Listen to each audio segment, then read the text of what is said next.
Olá, irmãos, tudo bem? Continuando com a leitura do livro de Lucas, paramos ontem no 15, parábola da ovelha e da dracma perdidas. E chegavam-se a ele todos os publicanos e pecadores para o ouvir.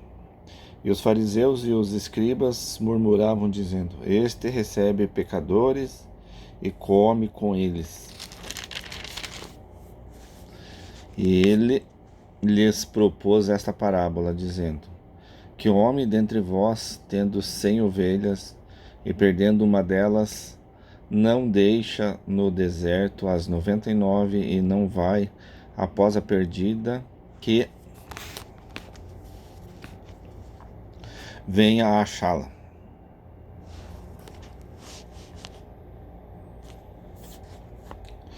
E achando-a, a põe sobre os seus ombros, gostoso e contente. E chegando a casa, convoca os amigos e vizinhos, dizendo-lhes: Alegrai-vos comigo, porque já achei a minha ovelha perdida.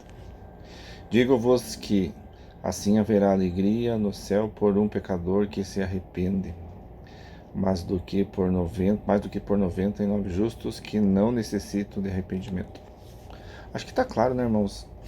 Aqueles que todo mundo trabalha para resgatar os perdidos, né? Os que já estão salvos, né?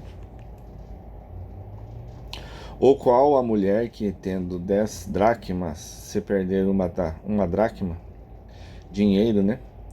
Não acende a candeia e varre a casa e busca com diligência até a achar. E achando, convoca as amigas, as vizinhas, dizendo: Alegrai-vos comigo, porque já achei a dracma perdida. Aí tem que ter muito valor para ela, né, pra fazer isso, né? Assim vos digo que a alegria diante dos anjos de Deus por um pecador que se arrepende. Então, se você tem, talvez olhando assim essa dracma, né, esse dinheiro, para você não simboliza muito, mas, né, alguma coisa simboliza muito para você. E quando você perde e você tenta achar, você fica muito contente. Esse contentamento é multiplicado, sei lá, 1000 vezes, 1 milhão de vezes no céu quando uma pessoa, um pecador se arrepende dos seus pecados e volta, né, para os caminhos de Deus. Parábola do filho pródigo. Se a parábola do filho pródigo não tem nos outros evangelhos, né, só tem aqui no Lucas por enquanto. Nos dois outros não tem. E disse: um certo homem tinha 2 filhos, e o mais moço deles disse ao pai: Pai, dá-me a parte da fazenda que me pertence. E ele repartiu por eles a fazenda. E poucos dias depois, o filho mais novo, ajuntando tudo, partiu para uma terra longínqua, e ali desperdiçou a sua fazenda, vivendo dissolutamente. Quer dizer, não trabalhava, só gastava com qualquer coisa, aquele que queria, né? E poucos dias depois, o filho mais novo, ajuntando tudo, partiu para uma terra longe. E havendo ele gastado tudo, houve naquela terra uma grande fome e começou a padecer necessidades. E foi a mesma coisa a gente, né, irmãos? Quando a gente tem a bênção de Deus, tem alguma coisa que você não leva a sério, né? Aquilo que Deus dá, você perde e começa a passar necessidade, né? E havendo ele gastado tudo, houve naquela terra uma grande fome e começou a padecer necessidades. E foi e chegou-se a um dos cidadãos daquela terra, o qual o mandou para os seus campos a apacentar porcos. Trabalhava nas fazendas, né? Naquela região onde ele foi. Ele desejava encher o seu estômago com as bolotas que os porcos comiam e ninguém lhe dava nada. A gente tem as coisas e não dá valor, né? Tem um emprego e não dá valor, depois que perde, começa a passar necessidade. E tornando em si, disse: Quantos jornaleiros do meu pai têm abundância de pão, e eu aqui pereço fome. Então aquele pai dele era bem rico, né? Tinha muita coisa. Levantar-me-ei e irei ter com meu pai, e dir-lhe-ei: Pai, pequei contra o céu e perante ti, e já não sou digno de ser chamado teu filho. Faze-me como um dos teus jornaleiros. E levando-se, foi para seu pai. E quando ainda estava longe, viu o seu pai, e o moveu de íntima compaixão, e correndo lançou-se-lhe ao pescoço e o beijou. E o filho lhe disse: Pai, pequei contra o céu e contra ti, e já não sou digno de ser chamado teu filho. Mas o pai disse aos seus servos: Trazei depressa o melhor vestido e vestilho, e pondo-lhe um anel na mão e alparcas nos pés, porque estava descalço. E trazei o bezerro cevado e matai, e comamos e alegramo-nos, porque este meu filho estava morto e reviveu. Tinha se perdido e foi achado. E começaram a se alegrar. Então, perante Deus também, né? A pessoa fica nas drogas, nos vícios, na prostituição, é como se tivesse perdido, né? E quando ele se volta para Deus, faz-se festa nos céus. Porque ele foi criado por Deus, ele tinha tudo com Deus, né? Mas o mal que se encontra no mundo, ou que se encontra nele, né? Ele se declinou para o mal e começou a fazer as coisas erradas, né? E o seu filho mais velho estava no campo e quando veio, chegou perto da casa, ouviu a música e as danças. E chamando um dos seus servos, perguntou-lhe que era aquilo. E ele lhe disse: veio teu irmão e teu pai matou o bezerro cevado porque o recebeu são e salvo. Mas ele se indignou e não queria entrar. E saindo o pai, e estava com ele. E estava com ele. É bem assim mesmo. Mas respondendo ele, disse ao pai: Eis que te sirvo há tantos anos sem nunca transgredir o teu mandamento, e nunca me destes um cabrito para alegrar-me com os meus amigos. Vindo, porém, este teu filho que desperdiçou a tua fazenda com as meretrizes, mataste-lhe um bezerro cevado. E ele lhe disse: Filho, tu sempre estás comigo e todas as minhas coisas são tuas. Então, quando você serve a Deus, todas as coisas de Deus já são tuas.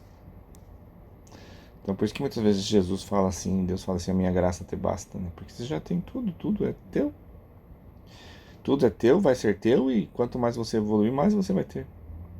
Mas era justamente mas era justo alegrarmos-nos e falar e folgarmos, porque este teu irmão estava morto e reviveu e tinha se perdido e achou-se. Então o irmão dele estava perdido, estava morto e reviveu. Aqueles que não fazem a vontade de Deus também se perdem no mundo, né? Morrem porque não querem saber das coisas de Deus, se desligam de Deus, é como se estivesse morto, né? A partir da hora que você se religa a Deus, você volta a viver, né, verdadeiramente. A parábola do mordomo infiel. Aqui é só coisas né? Pelo jeito é só coisas de irmãos que não querem saber de Deus e quando voltam, e Deus espera, né? E faz festa quando volta. E dizia também aos seus discípulos: havia um certo homem rico, o qual tinha um mordomo, e ele foi acusado perante ele de dissipar os seus bens.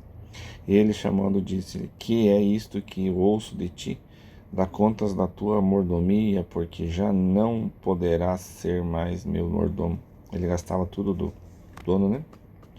E o mordomo disse consigo: que farei, pois que o meu senhor me tira a mordomia? Mordomia, para nós, né, essa mordomia é porque você não faz nada aqui, né? Mas mordomia nesse sentido é que era mordomo, mas também tinha bastante coisas boas, né? Cavar não posso, de mendigar tenho vergonha. Eu sei o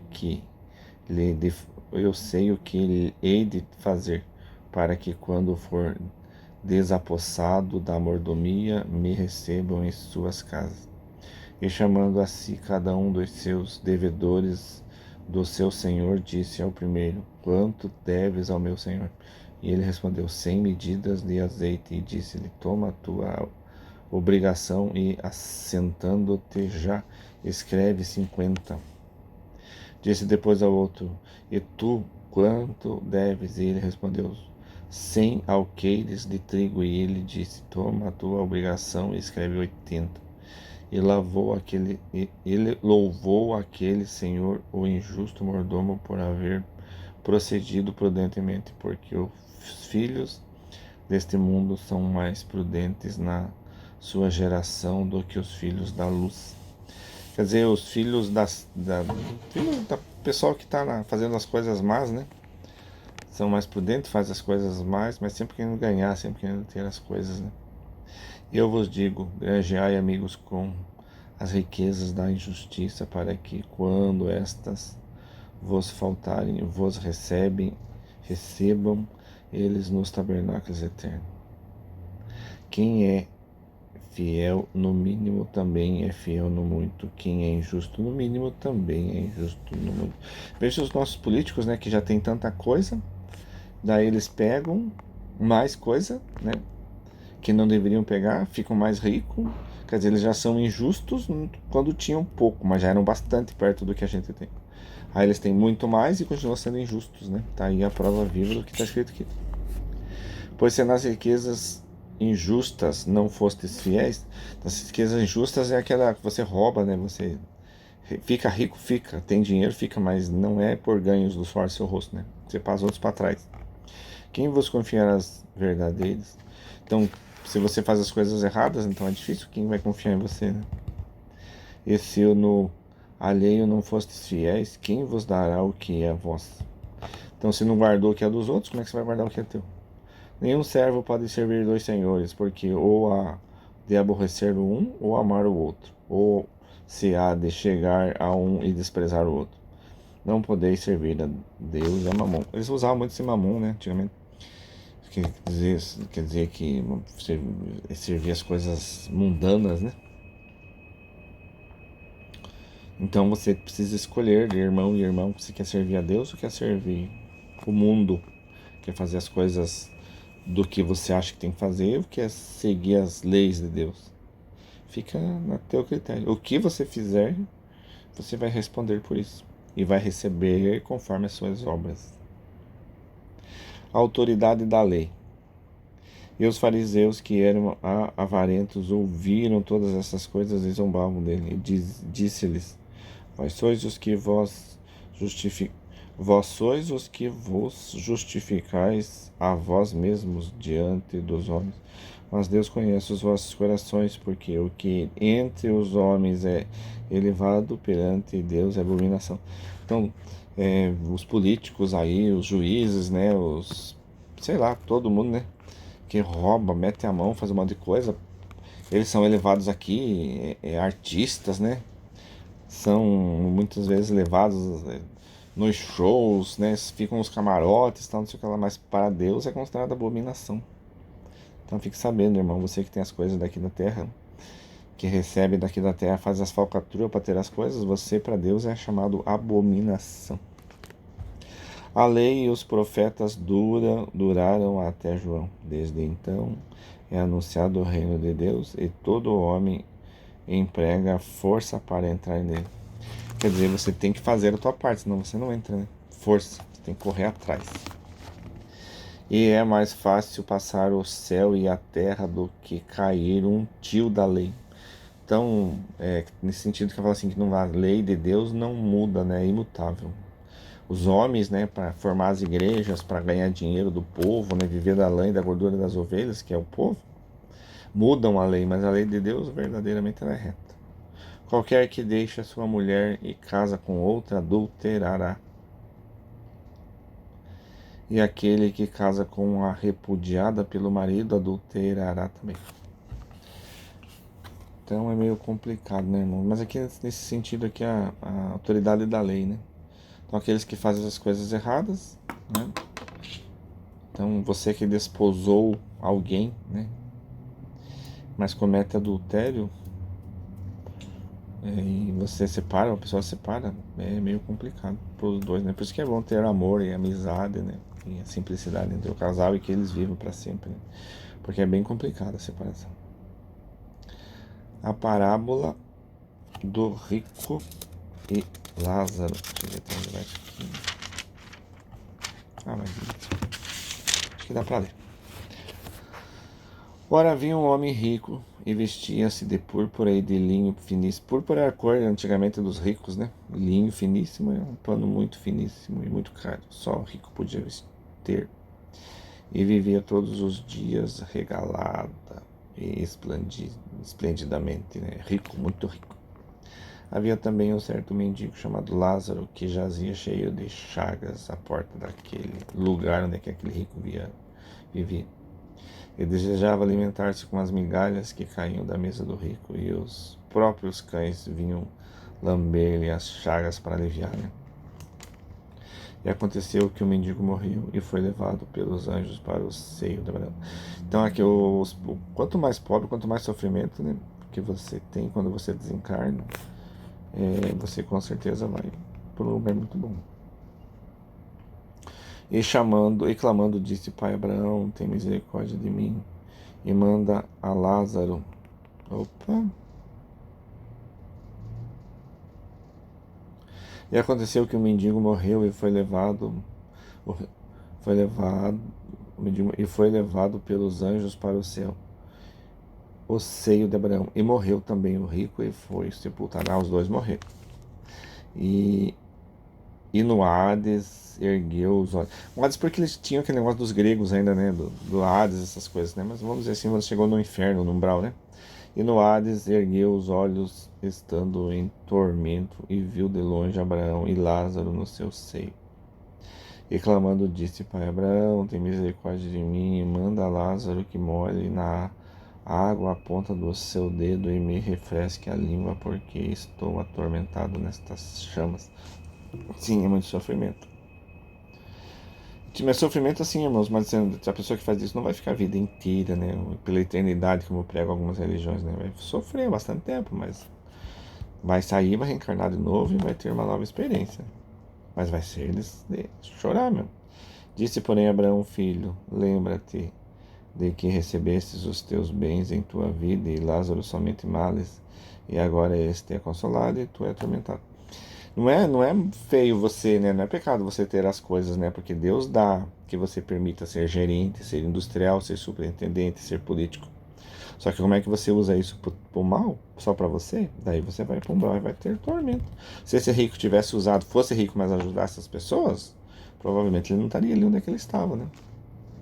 E além disso, está posto em um grande abismo, há um grande, né, parece há um grande abismo entre nós e vós, de sorte que os que quisessem passar daqui para vós não poderiam, nem tampouco os de lá passar para cá. E disse: Rogo-te, pois, ó Pai, que mandes à casa de meu pai, pois tenho 5 irmãos, para que lhes dê testemunho, a fim de que não venham também para este lugar de tormento. Disse-lhes Abraão: Tem Moisés e os profetas, ouçam-nos. E disse ele: Não, pai Abraão, mas de algum dos mortos fosse ter com eles, arrepender-se-iam. Porém Abraão lhe disse: Se não ouvem a Moisés, que é muito mais importante, e os profetas, tampouco acreditarão, ainda que algum dos mortos ressuscite. Veja bem, irmãos, tem no Espiritismo, né, no, os irmãos que analisam, tem tudo, né, ainda tem gente que diz que são espíritos de demônios, não acreditam. Então não adianta, cada um tem que viver a sua experiência e se regalar ou sofrer de acordo com o que vive, de acordo com aos seus julgamentos, né, irmãos? Paramos por aqui, Deus abençoe e a paz de Deus, irmãos.